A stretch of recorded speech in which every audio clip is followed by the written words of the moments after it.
여러분 안녕하십니까? 3주에 걸쳐 진행된 민주당 순회 경선, 그 마지막 지역이자 핵심 승부처인 서울과 경기 지역 권리당원 투표 결과가 조금 전 나왔습니다. 1위는 김민석 당대표 후보였습니다. 누적 득표율 기준으로는 1위인 김 후보와 2위 정청래 후보 간 차이가 8.41%포인트입니다. 여기에 국민 여론조사 결과까지 합산해서 내일 민주당 새 지도부가 확정됩니다. 먼저 박재현 기자가 보도합니다. 민주당 새 지도부 선출을 위한 순회 경선, 서울, 경기 권리당원 투표 결과 김민석 당대표 후보가 득표율 46.66%로 1위를 기록했습니다. 정청래 후보는 46.28%로 2위, 송영길 후보는 7.06%로 3위입니다. 지금까지 누적 득표율로는 김 후보 49.91%, 정 후보 41.51%로 차이가 8.4%포인트로 집계됐습니다. 어제 호남 경선에서 김 후보가 압승하면서 2위 정 후보와의 득표율 차이가 14%포인트로 크게 벌어졌었는데 오늘 서울 경기에선 두 후보 간 박빙 승부로 득표율 격차가 줄어든 겁니다. 다만 김 후보가 어제 호남 압승으로 쥔 승기를 이어가게 된 만큼 당청 관계 안정론이 수도권 당심에까지 영향을 미쳤다는 분석도 나옵니다. 합동연설에서 새 후보는 이재명 정부 성공을 뒷받침할 적임자는 자신이라고 호소했습니다. 당이 안정돼야 합니다. 그래야 당정이 안정됩니다. 그래야 정부가 안정됩니다. 그래야 경제가 안정됩니다. 우리도 지킨 사람이 지킵니다. 한 번 배신하면 또 배신할 수 있습니다. 북미 정상회담을 성공시켜서 한반도의 냉정무전을 바꾸는 선봉이 되겠습니다. 남은 변수는 30% 비중을 차지하는 국민 여론조사 결과와 약 17,000명의 대의원 투표입니다. 오늘까지 8.4%포인트 차이로 뒤진 2위 정 후보는 일단 여론조사에서 20%포인트 가까이는 앞서야 역전 가능성이 있다는 분석입니다. 만약 전체 합산해도 1위 후보의 득표율이 과반에 못 미치면 3위 후보에게 투표한 유권자의 2순위 선택을 다시 계산해 승자를 가리게 됩니다. 민주당은 내일 대전에서 전당대회를 열고 대의원 투표와 국민 여론조사 결과를 합산한 최종 결과를 발표합니다. SBS 박재현입니다. 민주당 최고위원 경선도 당대표 경선만큼 치열했습니다. 이른바 친명과 친청 후보들의 대리전 양상이 펼쳐졌는데요. 최민희 후보가 박빙의 차이로 누적 득표율 1위 자리를 탈환했습니다. 이어서 김관진 기자입니다. 민주당 최고위원 후보들에 대한 서울 경기 권리당원 투표 결과 1위부터 5위까지는 최민희, 이성윤, 한민수, 박선원, 서미화 후보 순으로 나타났습니다.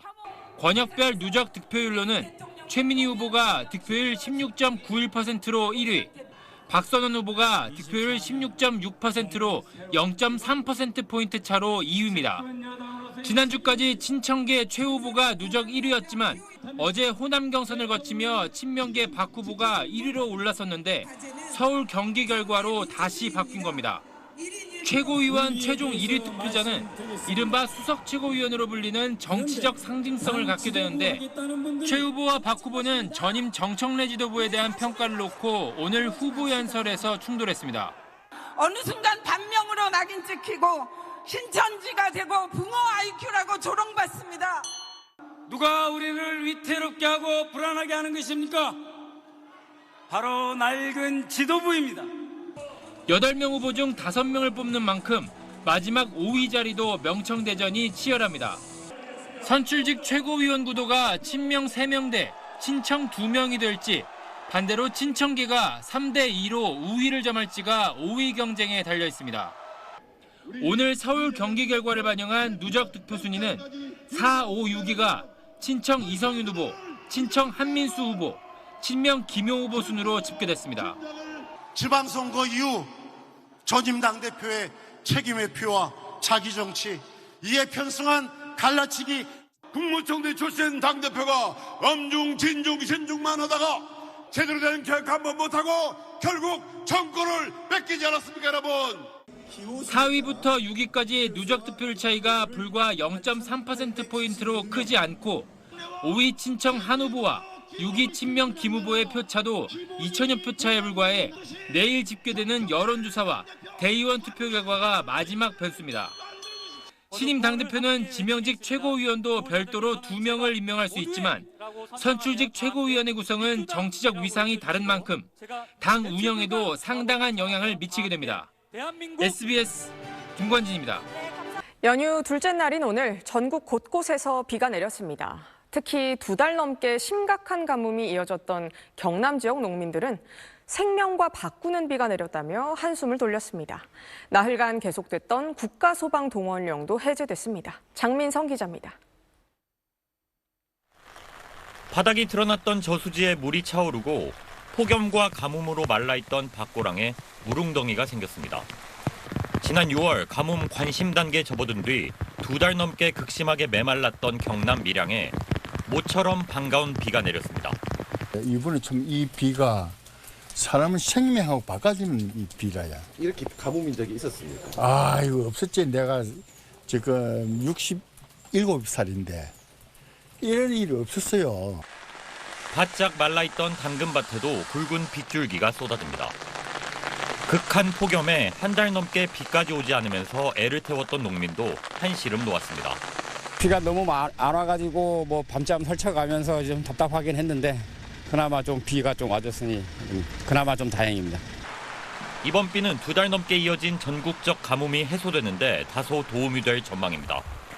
그간 가뭄이 극심했던 경남 밀양에만 오늘 하루 57mm의 비가 내린 걸로 관측됐습니다.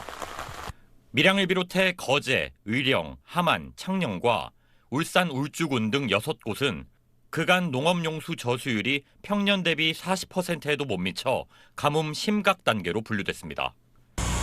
가뭄 피해를 막기 위해 경기 강원 지역 소방 차량까지 급수 지원에 동원됐었는데 나흘간 계속됐던 국가소방동원령도 이번 비 소식과 함께 어제 저녁 모두 해제됐습니다. 오늘 하루 내린 비는 2달 넘게 계속된 가뭄을 한 번에 해소하긴 부족한 양이었지만 내일까지 경남 지역에 50에서 150mm의 비가 더 올 걸로 예보돼 농작물 관리 등에 숨통이 트일 전망입니다. SBS 장민성입니다.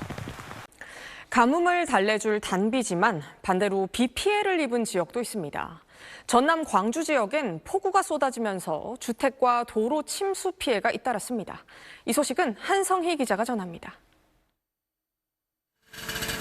오늘 오전 전남 광주 영암군의 한 침수 주택에서 소방대원들이 물을 빼내고 있습니다. 인근 마을 도로도 폭우로 물에 잠겼습니다. 밤사이 최대 200mm가 넘는 폭우가 쏟아진 전남 광주에는 오늘 오후 4시까지 주택 침수 50건 등 모두 140건 넘는 호우 피해 신고가 잇따랐습니다. 전남 해안에선 시간당 60mm가 넘는 집중호우로 목포와 해남, 영암 등지에 긴급 재난 문자가 발송됐습니다.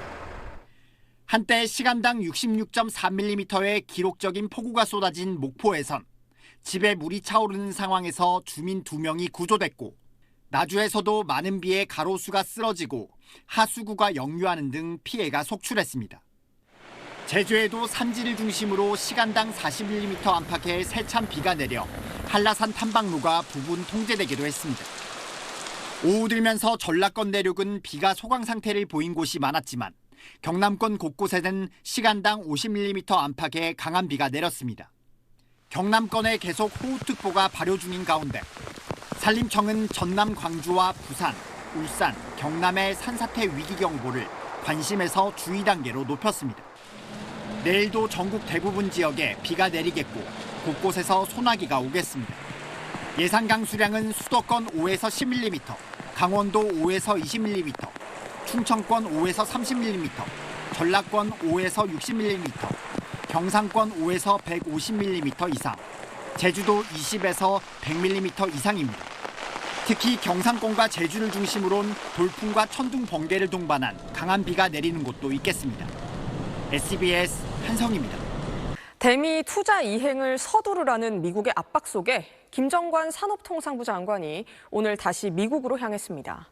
관세가 추가로 부과될 가능성까지 나오는 상황에서 대미 투자 1호 프로젝트 논의에 속도가 붙을지 주목됩니다. 보도에 박재현 기자입니다. 김정관 산업통상부 장관이 3주 만에 다시 미국 방문길에 올랐습니다. 대미 투자와 관세 문제를 논의하기 위해 미국 측과 긴급히 일정을 조율한 걸로 알려졌는데 귀국일은 정해지지 않았습니다. 갑작스런 방미의 배경엔 중간 선거를 앞둔 미국의 대미 투자 이행 압박이 있습니다. 미 상무부는 최근 우리나라의 대미 투자 프로젝트 발표 지연에 불만을 표시한 걸로 전해졌습니다. As long as I'm here, you can count on me to use whatever tools I have, whether it's Section 301 or other tools to enforce these agreements. 지난해 한미 정상회담에서 우리 정부는 조선업 협력 1,500억 달러와 전략 투자 2천억 달러 등 3,500억 달러 규모의 대미 투자를 추진하기로 했습니다. 정부는 200억 달러 규모의 가스 복합 화력 발전 사업을 1호 사업으로 유력하게 검토하고 있지만 사업성 확보가 쉽지 않아 아직 공식 발표는 하지 못한 상황입니다. 유리한 프로젝트들이 에너지 관련된 프로젝트라 생각은 하고 있어서 그런 프로젝트를 중심으로 지금 논의 중에 있습니다. 관세 문제도 변수입니다. 미 무역대표부가 타국의 과잉 생산 문제로 진행 중인 301조 조사에서 추가 관세를 부과할 경우 현재 12.5%인 관세율이 한미가 합의한 15%를 넘어설 수 있다는 우려도 나옵니다. 이미 강제 노동이 12.5%로 지금 나왔기 때문에요. 한국으로서도 마냥 재미 투자를 늦출 수는 없는 상황입니다. 지금 트럼프 지지율이나 중간 선거 등을 앞두고 미국의 압박은 조금 큰 것 같고요. 미국의 대미 투자 압박이 거센 가운데 이번 방미에서 투자와 관세 문제에 대한 구체적인 논의가 이루어질 전망입니다. SBS 박지현입니다. 휴일인 오늘 교통사고 소식도 잇따랐습니다. 강원 영월에선 관광버스가 옹벽을 들이받고 넘어져 승객 17명이 다쳤습니다. 전남 광주에선 승합차가 분식집으로 돌진하는 사고도 났습니다. 재희원 기자가 취재했습니다. 옆으로 기울어진 관광버스 안. 구조대원들이 장비를 동원해 창문 사이 몸이 낀 승객을 빼내려고 안간 힘을 씁니다. 좋아, 속도 좋아. 오케이, 됐다. 좀만 더 올릴게요. 오늘 오전 9시쯤 강원 영월군 느릅제 터널 근처 도로를 달리던 관광버스가 갑자기 옹벽을 들이받고 전도됐습니다. 이 사고로 탑승객 18명 가운데 1명이 팔이 부러지는 중상을 입었고 16명은 경상을 입어 병원으로 옮겨졌습니다. 경찰과 소방은 버스가 끼어드는 차량을 피하려다 옹벽을 들이받고 옆으로 넘어진 것으로 파악하고 있습니다. 낮 1시쯤엔 경부고속도로 청주 방향 옥산 분기점 인근에서 고속버스와 승용차가 부딪히는 사고가 났습니다. 이 사고로 50대 승용차 운전자 등 2명이 다쳐 병원으로 옮겨졌고 사고 여파로 일부 차로가 통제돼 휴일 낮 시간대 극심한 교통정체를 빚었습니다. 경찰은 승용차가 차선을 바꾸려다 버스 전용 차로를 달리던 고속버스와 부딪힌 것으로 보고 있습니다. 낮 12시 40분쯤엔 전남 광주 동구 산수시장에서 70대 운전자가 몰던 승합차가 분식집으로 돌진했습니다. 이 사고로 운전자와 가게 상인 등 모두 6명의 경상을 입고 병원으로 옮겨졌습니다. 경찰은 70대 운전자가 주차된 차량을 이동하는 과정에서 브레이크와 가속 페달을 오인해 사고가 난 것으로 보고 있습니다. SBS 최희원입니다. 친일 반민족 행위자들의 재산을 조사하고 환수하는 법적 기구가 16년 만에 부활합니다. 추적 대상엔 친일파 후손들이 이미 처분한 재산까지 모두 포함됩니다. 김덕현 기자의 보도입니다. 참여정부 시절인 지난 2006년 출범해 4년간 활동했던 1기 친일재산조사위원회. 친일파 168명의 재산 2,373억 원을 환수했습니다. 어느덧 16년이 흘렀고 정부는 지난 6월 특별법을 제정해 친일파 재산을 추적하는 법적 기구를 다시 설치하기로 했습니다. 역사에 대한 확실한 책임을 반드시 묻겠습니다. 잘못된 역사의 유산을 바로잡고 독립을 위해 헌신한 분들의 명예와 삶을 지켜내는 일에 국가가 가진 온 역량을 투여하겠습니다. 이번 특별법으로 출범하게 될 2기 친일재산조사위는 기존에 마무리되지 않았던 사안을 다시 조사 심의합니다. 일본인 명의로 남아있는 국내 토지의 친일재산 여부도 따져보게 됩니다. 필요한 경우 대상자에게 출석을 요구해 진술을 들을 수 있고 법원에 의심 재산에 대한 보전 처분도 신청할 수 있습니다. 친일파 후손들이 이미 처분한 재산 관련 이익도 환수 대상이 되고 친일 재산을 신고하거나 관련 중요 정보를 제공하는 사람에 대한 포상금 규정도 신설됐습니다. 정성호 법무부 장관은 나라를 팔아 부당하게 얻은 몫은 제자리로 돌아가는 정의로운 나라를 만들어야 한다며 최소 325억 원이 넘는 친일 재산을 환수할 수 있을 거라고 밝혔습니다. 이렇게 환수된 친일 재산은 독립유공자들에게 우선 사용하게 됩니다. 정부는 2달 전 법무부와 행정안전부 등 관계부처 인력 11명으로 구성된 설립준비단을 발족해 조사 계획을 수립하고 있습니다. 향후 9명의 위원으로 구성될 2기 친일재산 조사위원회는 오는 12월 공식 출범해 최장 5년간 활동할 예정입니다. SBS 김덕현입니다. 어제 광복절 맞아 집 앞에 태극기 개양하신 분들 많으실 겁니다. 그런데 정작 우리가 일상에서 접하는 태극기 액세서리나 의류 가운데는 엉터리 태극기들이 많다고 합니다. 조민기 기자가 그 실태를 취재했습니다. 최근 일상 곳곳에선 엉터리 태극기를 어렵지 않게 찾아볼 수 있습니다. 태극 문양 위아래가 뒤집혔거나 사괴가 모두 5획으로 그려져 있는 식인데요. 태극기는 빨간색과 파란색이 위아래로 있는 태극 문양을 중심으로 건곤감리의 사괴가 왼쪽 상단부터 시계 방향으로 이와 같은 획수로 배열돼야 합니다. 엉터리 태극기 액세서리를 파는 상점을 찾아가 봤습니다. 매대 제일 앞쪽에 왜 엉터리 제품을 진열했느냐고 물었더니 중국산이라 그렇단 답이 돌아옵니다. 모양이 일반 태극기 다 다르거든요. 고객들 장난하는 거 저희가 장난하는 거 아니에요. 잘 안 보이기도 하고요. 너무 예민해하시는 것 같아요. 해외에서 만들어진 제품이라도 당연히 검증해야 하는 것 아니냐는 지적이 나올 수밖에 없습니다. 외국분들이 많이 보러 오시는데 그런 거를 기념품으로 내놓는다는 게 좀 아쉬운 부분이 많습니다. 우리나라 태극기가 상징적인 물건이다 보니까 제대로 알아줬으면 하는 느낌이 있는 것 같아요. 문제는 시장뿐 아니라 국내 대형 온라인 쇼핑몰에서도 태극 문양이나 사괴의 형태와 배치를 왜곡한 티셔츠 등이 버젓이 판매되고 있다는 겁니다. 알리익스프레스 등 중국 상거래 플랫폼은 물론이고 지난달에는 유명 해외 브랜드에서 잘못된 태극기 모양 제품이 출시돼 논란이 되기도 했습니다. 일단 우리나라 사람들이라도 제대로 알아야 될 것 같아요. 태극기가 어떻게 생겼는지. 태극기에 관련된 잘못된 상품을 판매하고 있다는 것은 굉장히 좀 부끄러운 일이고요. 국가 이미지를 깎아먹는 굉장히 안 좋은 상황이기 때문에 현행 대한민국 국기법은 국기의 제작, 개양, 관리와 존엄성 유지에 관한 기준을 의무화하고 있지만 별도의 벌칙 조항은 없어 잘못된 태극기를 유통, 판매하더라도 제재할 법적 근거는 없습니다.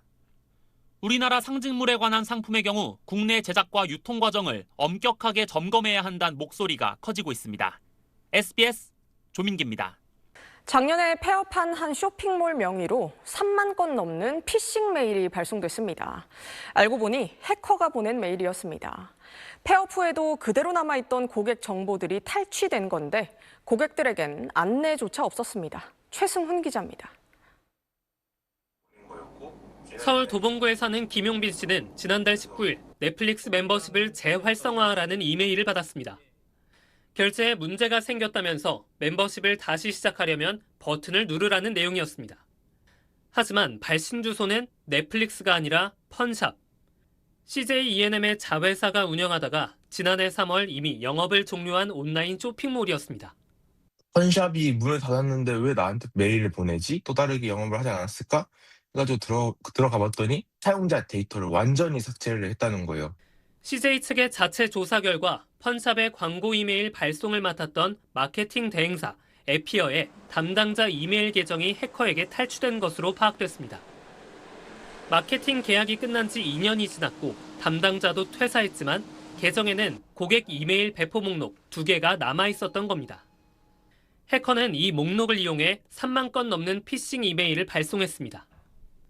에피어는 SBS 취재진이 처음 문의할 때까지 피싱 메일 발송을 탐지하지 못했고 수신 고객들에게 위험성도 알리지 않았습니다. 그분들은 아니에요. 본사는 어디예요? 에피어는 해커가 고객 정보를 내려받은 흔적 등은 없다며 개인정보 유출이 아닌 침해 사고로 한국인터넷진흥원에 신고했습니다. 하지만 추가 조사에서 해커가 고객 20여 명의 이름과 이메일 주소, IP 주소를 직접 조회한 사실이 드러났고 CJ E&M은 침해인지 나흘 만에 개인정보보호위원회에 신고했습니다. CJ E&M은 해당 사고의 1차적 책임은 대행사에 있다면서도 우리 고객의 피해인 만큼 도의적 책임을 느껴 직접 신고했다고 설명했습니다. 계보위는 개인정보보호법상 업무 대행사는 고객 정보를 안전하게 처리해야 하고 위탁업체에도 관리 감독할 의무가 있다며 정식 조사에 착수했습니다. SBS 최승훈입니다. 물가 탓에 휴일에 가족끼리 외식 한 번도 망설여지는 요즘, 조금이라도 저렴하게 다양한 요리를 즐길 수 있는 간편식들이 인기를 끌고 있습니다. 보도에 최희선 기자입니다. 요즘 손님 발길이 뜸한 식당가가 적지 않습니다. 무더위에 유동 인구가 줄고 점심 시크릿 타임에도 손님 없죠. 테이블 수로 따지면 좋은 식당 한 40테이블 받아야 되는데 지금 포장 빼고 하면 한 25테이블 덜 들어오니까. 소비자들은 가격 부담에 외식을 줄입니다. 체감되는 물가 상승이 조금 그래도 저는 있는 것 같아가지고 집에서 이렇게 해먹는다거나. 고물가의 이른바 집콕 소비가 늘면서 집에서 즐길 수 있는 간편식을 찾는 사람들도 늘고 있습니다. 간편식은 예전에 즉석밥이나 만두, 찌개 같은 밀키트 제품이 주였다면 이제는 유린기나 스테이크는 물론 유명 셰프들까지 직접 자신들의 메뉴를 내놓고 있습니다. 제품군이 넓어지고 중동전쟁 여파까지 겹치면서 간편식 가격대도 높아졌지만 여전히 외식보다는 매력적이란 장점을 내세워 판매량은 증가하고 있습니다. 최근에는 자신만의 간편식 조리법을 공유하는 흐름까지 확산하고 있습니다. 퀄리티가 확실히 예전보다 많이 나아지고 있고요. 조리를 살짝 다르게 해서 더 맛있게 다양하게 시도를 해볼 수 있는. 밥이나 라면, 간편식 등을 이리저리 조합한 조리법들이 SNS 등에서 화제가 되면서 실제 제품 출시까지 이어지기도 합니다. 낮은 편이 아니기 때문에 조금의 노력으로 내가 집에서 해먹을 때의 가격, 외식을 했을 때의 가격 비교하면서 현명한 선택을 하는 거다. 품질 경쟁력을 가져가면 가져갈수록 소비자들이 이제 이쪽 시장으로 들어갈 수밖에 없는. 한때 성숙기에 접어들었다는 평가가 나오기도 했던 간편식 시장은 외식비 상승세에 유행과 재미가 더해지면서 올해 7조 5천억 원 규모로 커질 전망입니다. SBS 최희선입니다. 선관위의 비위 의혹들을 수사할 특검이 곧 출범합니다. 이제 남은 건 선관위의 개혁입니다. 하지만 여야가 당리당략을 앞세워 대립을 거듭하는 사이 선관위 개혁 논의는 뒷전으로 밀리고 있습니다. 손형한 기자의 보도입니다. 투표용지 부족 사태 등 참정권 침해 의혹을 진상규명할 특별검사 후보로 그제 국민추천위원회는 검찰 출신인 이태한, 이혁 두 변호사를 이재명 대통령에게 추천했습니다. 특검법에 따라 이 대통령이 내일까지 한 명을 특별검사로 임명하게 되는 만큼 투표용지 부족, 투표율 조작 등을 수사할 선관위 특검은 준비 기간을 거쳐 다음 달 초순부터는 본격 활동에 들어갈 걸로 전망됩니다. 재선거 문제는 지난 10일 중앙선관위가 서울시장 선거 등에 대한 선거소청 261건을 기각 각하했고 이에 국민의힘이 소송을 예고한 만큼 최종 판단은 법원 몫으로 남게 됐습니다. 선관위 개혁은 오롯이 국회의 역할인데 국회 국정조사 특위는 지난 6월 출범 후 제도 개선안에 큰 틀조차 제시하지 못한 채 서울올림픽공원 투표용지 재검표 문제를 놓고 평행선을 달리고 있습니다. 빨리 검증할 거 검증하고 밝힐 거 밝혀내고 잘못된 거 고쳐야죠. 왜 이걸 정치적으로 즐기듯이 이용하는지 잘 모르겠습니다.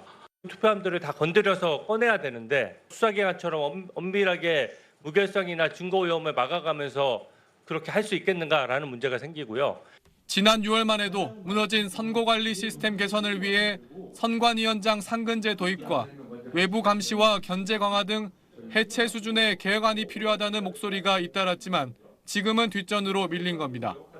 6.3 지방선거 이후 발의된 선관위법 개정안만 20여 건인데 본격적인 논의조차 못하고 있습니다. SBS 손형환입니다. 북한이 최근 김정은표 역점 사업으로 꼽히는 원산 갈마해안 관광지구를 연일 선전하고 있습니다. 세계적 관광지라고 띄우고 있는데 정작 외국인 관광객들은 거의 보이지 않습니다. 김아영 기자입니다. 제트스키와 패러글라이딩을 즐기는 이들. 조선중앙TV가 지난 9일 북한 원산갈마 해안 관광지구의 모습이라며 방영했던 14분짜리 영상입니다. 1인명 사심리 바다가 세상에서 제일입니다. 세계적 관광도시가 되고 있다고 북한은 주장합니다.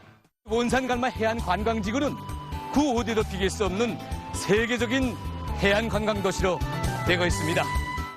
그런데 영상 속 해변, 어쩐지 관광객이 많아 보이지 않습니다. 특히 외국인 관광객은 거의 찾아보기 어렵습니다. 러시아 관광객 수는 미미한 편이고 과거 북한 관광의 90%를 차지했던 중국인 관광도 본격화하지 않은 겁니다. 여전히 중단된 상황이 지속되고 있는 상황입니다. 사실은 성수기가 지나가고 있어가지고 여름은 끝났다고 봐야 될 것 같아요. 북한은 이 관광지구에 하루 숙박 가능 인원이 2만 명이고 백사장도 하루 4만 명이 이용할 수 있다고 선전합니다. 우리 국민이 북한 금강산 관광을 할 수 있던 시기 하루 수용 가능 인원이 3천 명에 그쳤던 점에서 상당한 규모로 볼 수는 있습니다. 현재는 주로 북한 주민들을 대상으로 일종의 포상휴가처럼 관광이 이루어지고 있는 걸로 분석됩니다. 덕천지구 탄광연합기업소 실조 화장품 공장을 비롯해서 수백 개 단위의 수만 명의 너리 혁신자들이 이곳에서 즐거운 관광의 나날을 보냈습니다. 자유아시아 방송은 함경북도 소식통을 인용해 선발된 주민이 원상갈마 입장권격인 초대권을 받는데 부대 시설 이용엔 따로 돈을 내야 하기 때문에 초대권을 되파는 사례가 있다고 전하기도 했습니다. SBS 김하영입니다. 인도네시아 해안에서 규모 7 안팎의 강진이 잇따라 발생했습니다. 규모 7.7의 강진이 강타한 플로레스 섬에선 300번 넘는 여진이 이어지면서 현재까지 사망자만 50명을 넘어섰습니다. 김영아 기자가 보도합니다. 집을 잃고 대피한 주민들이 거리에서 밤을 지새입니다. 곳곳이 무너져 내린 병원은 마당에 천막을 치고 밀려드는 환자를 받고 있습니다. 인도네시아 동부 소순다 열도 해안에서 규모 7.7 강진이 발생한 건 현지 시간 어제 오전 5시 58분쯤. 강력한 진동은 인구 200만 명이 사는 플로레스 섬을 비롯해 인근 섬들을 뒤흔들었습니다.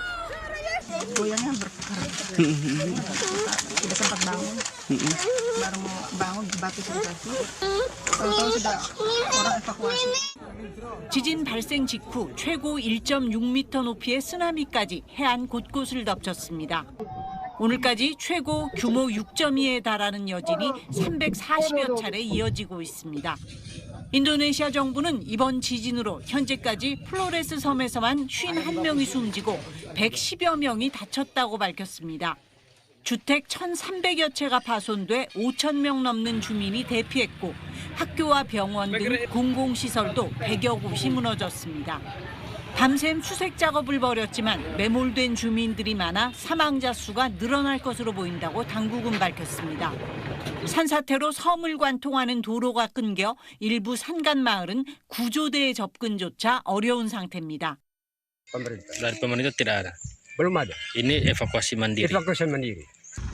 인도네시아는 불의 고리로 불리는 환태평양 조산대에 있어 지진과 화산 폭발이 자주 발생합니다. 어제도 플로레스 섬 지진 12시간 만에 북수마트라주 인근에서 규모 6.9의 지진이 또 발생했습니다. 2004년엔 수마트라 섬 북부 해상에서 규모 9.1 강진이 일어난 뒤 쓰나미가 덮쳐 17만 명이 숨지기도 했습니다. SBS 김영아입니다. 지난 2016년 큰 반향을 불러일으켰던 귀향이라는 영화가 있습니다. 그 모티브가 됐던 위안부 피해자 할머니는 얼마 전 타계했는데 이 영화가 10년 만에 다시 극장에서 상영됩니다. 일본에서의 정식 개봉도 추진되고 있습니다. 보도에 이주형 기자입니다. 이 그림 한 장에서 싹튼 영화는 지난 2016년 관객 350만 명이라는 기적 같은 흥행을 했습니다. 강혜철 할머니께서 그리신 태워지는 처녀들이라는 그림을 보고 굉장히 큰 충격을 받았습니다. 영감을 받아서 시나리오를 쓰기 시작했는데요. 박근혜 정부의 이른바 최종적이고 불가역적인 한일 위안부 협상 타결에 대한 반발 여론 속에서 국민 후원으로 제작비를 마련한 영화 귀향은 위안부 피해자를 다룬 첫 상업 영화로 큰 반향을 불러왔습니다. 우리가 이 세상을 떠나도 대한민국의 국민들은 나는 못 잊어요. 개봉 당시 위안부 피해자는 47명. 그런데 지난 3월 강일출 할머니마저 타계하고 이제는 5명이 남았습니다. 그리고 이달 말 영화는 10년 만에 재개봉합니다. 이 영화를 재개봉하는 결심을 하게 된 가장 큰 계기가 할머니의 소천이셨고 또한 생존자 중에 한 분이신 이용수 할머니께서 네가 할 수 있는 일을 해라 라는 말씀을 해주셔서 정말 큰 결심을 하게 되었고요. 중국인 피해자를 다룬 미공개 분량 6분이 추가된 재개봉판은 지난달 일본 오사카에서 먼저 상영회를 가졌습니다.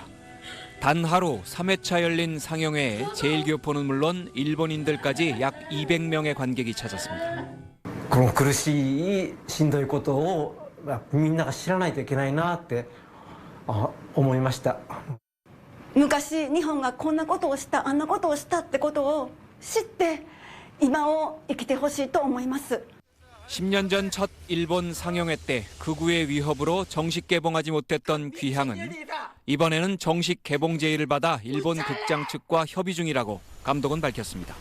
SBS 이주영입니다. 앞으로는 발달장애인이나 중증 치매 환자의 가족이 본인 대신 진료 기록을 열람하기가 쉬워집니다. 보건복지부는 환자가 스스로 진료 기록을 찾아보기 어려운 경우 가족이나 법정 대리인이 서류를 챙겨 병원에 방문하는 대신 별도 서류 제출 없이도 진료 기록을 확인할 수 있도록 관련 고시를 일부 바꾸기로 했습니다. 허리케인 랄라가 미국 하와이에 접근하면서 하와이에서 제일 큰 섬인 빅아일랜드에 허리케인 경보가 내려졌습니다. 시속 161km의 강풍을 동반한 폭우에 전봇대와 송전선이 넘어지면서 빅아일랜드 전체 주민의 3분의 1에 달하는 6만여 가구가 한때 정전 피해를 겪었고 힐로 국제공항과 앨리슨 오니즈카 코나 국제공항이 폐쇄됐습니다. 미 기상당국은 빅아일랜드와 마우이 섬에 이미 40cm 가까운 비가 내렸는데 앞으로도 20cm 넘는 비가 더 내릴 수 있다며 홍수와 산사태에 주의를 당부했습니다.